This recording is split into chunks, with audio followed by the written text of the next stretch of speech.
What is it with BuzzFeed and their inability to act truthfully?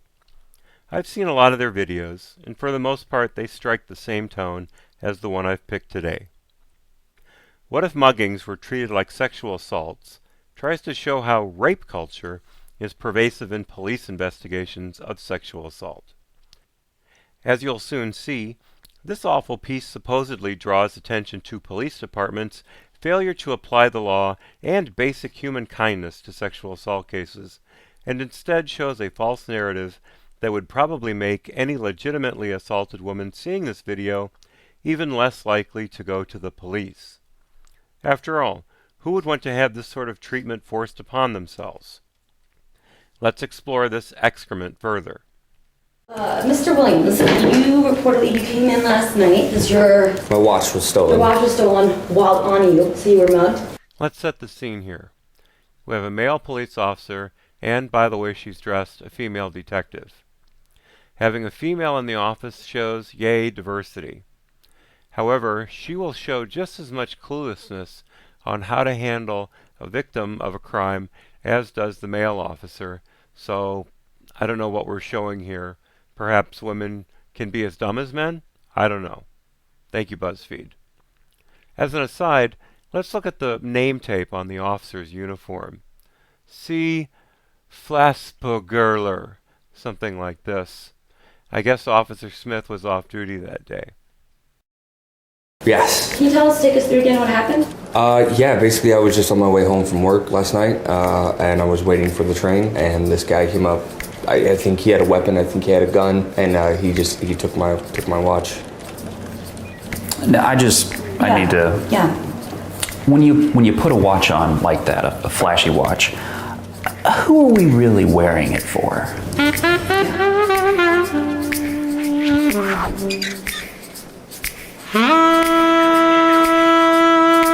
Look, I hate to say it, but you just need to be more self-aware that when you wear a watch out like that, you're really just taunting people. It's in our human nature to want to grab after wealth. And so a man strutting around with expensive things, it's taunting.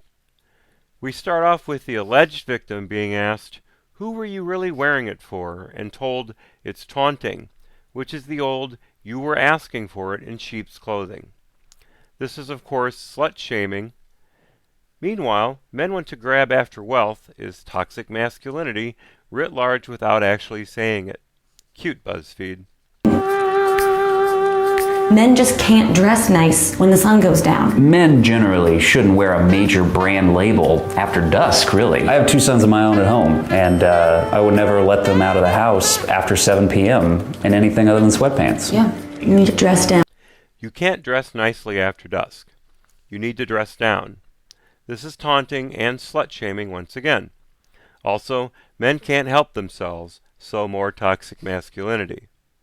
Mr. Williams, were you drinking the night that this happened? No, I just got off work. Do you like to drink? A couple after work, a couple on the weekend? Were you drinking? Do you like to drink? The latter question is absurd and needs no further comment. The former is the only one of these investigation canards that's actually used in questioning a victim. Why? It establishes the MO of the attacker.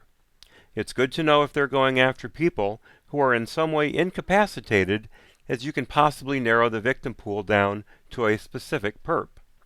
Of course, BuzzFeed has to make it look nefarious in order to suit their pathetic narrative.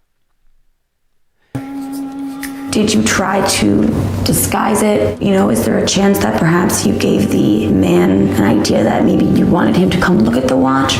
Maybe you're putting off a vibe that said, hey, look at this watch. Did you want him to come look at it? You were putting out a vibe. This is, you were asking for it, which, as already established, is slut-shaming. I suppose the next question would be, were you walking down the street in lingerie with electrical tape over your nipples? The manner in which you were walking, would you say that you were flashing the watch? I wouldn't say that. Maybe one could even say that you were advertising the watch. Can we just focus more on the guy that mugged me? Advertising the watch. Flashing. Advertising. Which is another way of saying, same as before, you were asking for it, which is again, slut-shaming. Listen, man, I wasn't doing anything illegal. I was walking down the street. The guy that mugged me, that's illegal. My sons are in sweatpants every day. Again, with the "you can't dress nicely" platitude, which translates into slut shaming. After all this, what do we have? Well, let's do the math. Out of 6 categories, we have 2 toxic masculinities and 5 slut shamings. One category had 1 of each.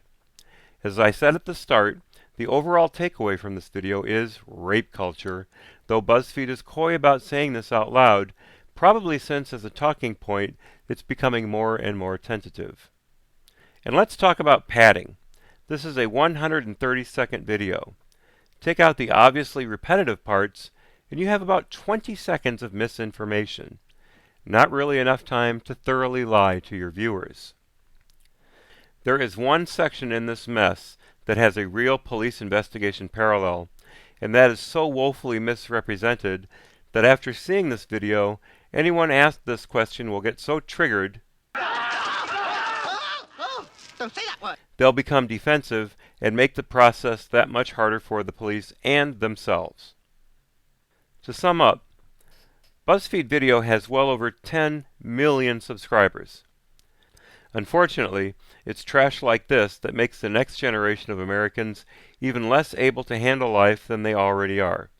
Shame on you, BuzzFeed. Shame on you. Thank you for your attention. And now, an anecdote. I'll make this a long one since the video was so short. I used to work in an emergency room, but not just any emergency room. It was a level 1 trauma center, which means we saw all the really nasty stuff. To make matters even better, I worked 3rd shift, so when the bars let out, the real fun began. Early one morning, after just such an occasion, we got a call that a man was coming in after an amputation of his leg following a motorcycle accident. The leg came in first, and I was preparing it for the eventual skin graft that would be needed to cover his wound. The man came in a few minutes later, and he was very calm, very quiet, and the doctors told him that they were amazed at how composed he was. The man said, "It's okay, I understand. Now, when do you guys put my leg back on?" The doctors informed him that they couldn't because it was such a large wound, and the man went nuts. He started thrashing and screaming and trying to climb out of his gurney. My boss, the head nurse on the unit, yelled at me to get some restraints to try and get this guy settled down. I looked at the man, and he locked eyes with me, and I said very calmly, "Let him go. How far is he going to get?" The patient immediately calmed down and accepted his fate as it was written.